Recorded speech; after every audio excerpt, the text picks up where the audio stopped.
tertipu dengan orientalis. Sekarang banyak disebarkan tuh, termasuk teman-teman kita non muslim. Nah, itu isu palsu tuh. Anda kalau ada pernyataan begini, umat Islam tuh tidak memuliakan perempuan, enak aja menikah dengan berapa, ya dan sebagainya, poligami. Demi Allah saya katakan, itu racun yang ditanamkan. Anda salah baca. Salah baca. Jadi kalau membaca itu jelas riwayatnya. Dari dulu banyak orang merendahkan perempuan. Bahkan seenaknya aja. Ya dulu di Cina ada raja yang kaisar itu selirnya aja 1000 tuh. Waduh, luar biasa. Setahun cuma mengunjungi berapa? 365 istrinya. Ya, itu 3 tahun sekali baru berkunjungi istrinya. Ya, sebelumnya lagi kan ada lagi lebih banyak lagi. Zaman jahiliyah di Eropa itu banyak juga seperti itu. Ya, selirnya banyak, gundiknya banyak, nggak ada dianggap. Bahkan ada yang perempuan diperjualbelikan seenaknya. Suami bisa tukeran, termasuk di jahiliyah. Datang Islam, diluruskan itu semua. Diarahkan dengan baik. Jangan perlakukan perempuan seperti itu, kata Al-Quran. Turun Quran surah ketiga 36. Perempuan punya keistimewaan, diberikan hak di situ, diberikan bagian warisnya. Dulu nggak ada warisan, diberikan waris untuk mengangkat derajat perempuan, termasuk dibatasi.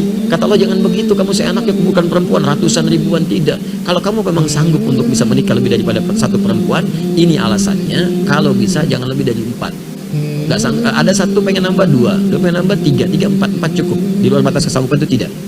Cuma Nabi Muhammad yang saya berikan kemudian petunjuk untuk menikah dengan 9 perempuan. Di Al-Bukhari nomor hadis 5068. Ya, dari Anas bin Malik. 9 pun itu dengan hikmah, bukan untuk dunia. Karena semuanya rata. Kenapa dinikahkan dengan Aisyah radhiyallahu taala anha? Allah yang pilihkan. Kenapa? Untuk mewarisi keilmuan Nabi. Makanya dari Sayyidah Aisyah nggak ada keturunan.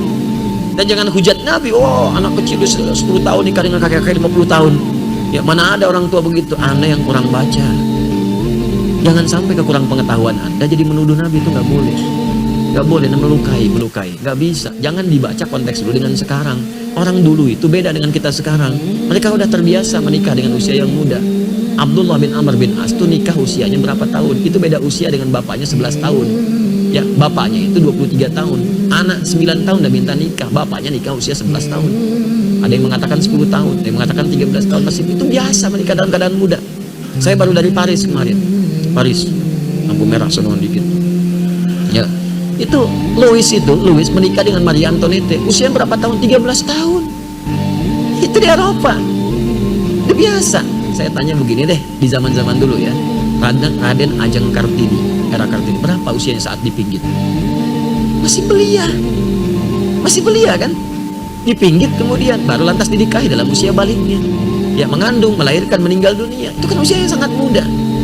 Apa Anda menertawakannya? Coba saya tantang sekarang. Siapa yang berani melecehkan Kartini, pahlawan nasional?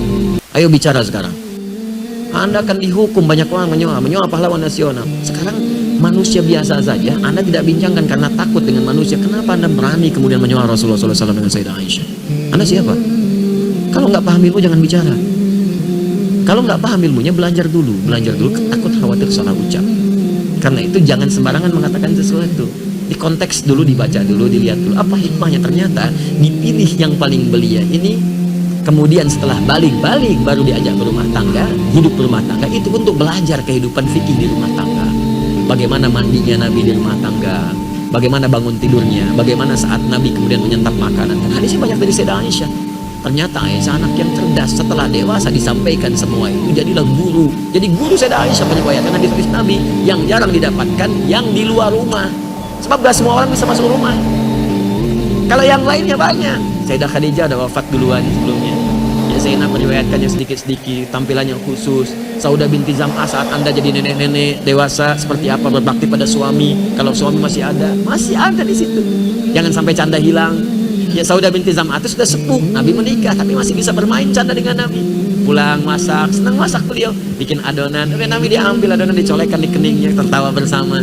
Masih kakek nenek pun masih bisa bercanda, langgeng kehidupan cintanya. Contoh, dia ada contoh kalau istri Anda masih belia, bagaimana membahagiakannya.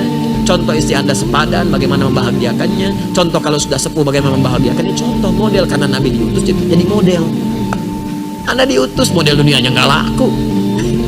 Nggak, makanya nggak ada utusan. Kita itu diciptakan untuk mengikuti model, dipraktekkan dalam hidup. Begitu cara bacanya. Jadi kalau bacanya begitu enak kita.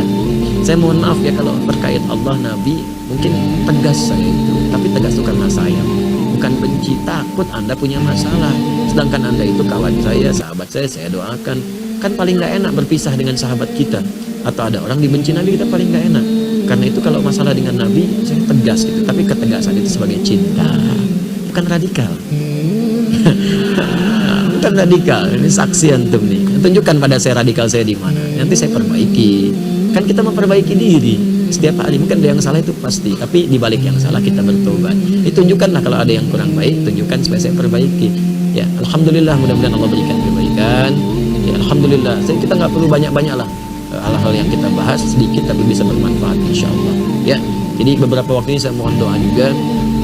Saya sedang menata diri untuk belajar lagi, kemudian mengkaji lagi, praktekkan lagi. Jadi silakan, saya senang hati kalau ada yang kurang sampaikan, saya koreksi. Kalau ada praktek yang kurang tepat sampaikan, saya perbaiki. Jadi kita bisa berbuat lebih baik lagi insyaallah.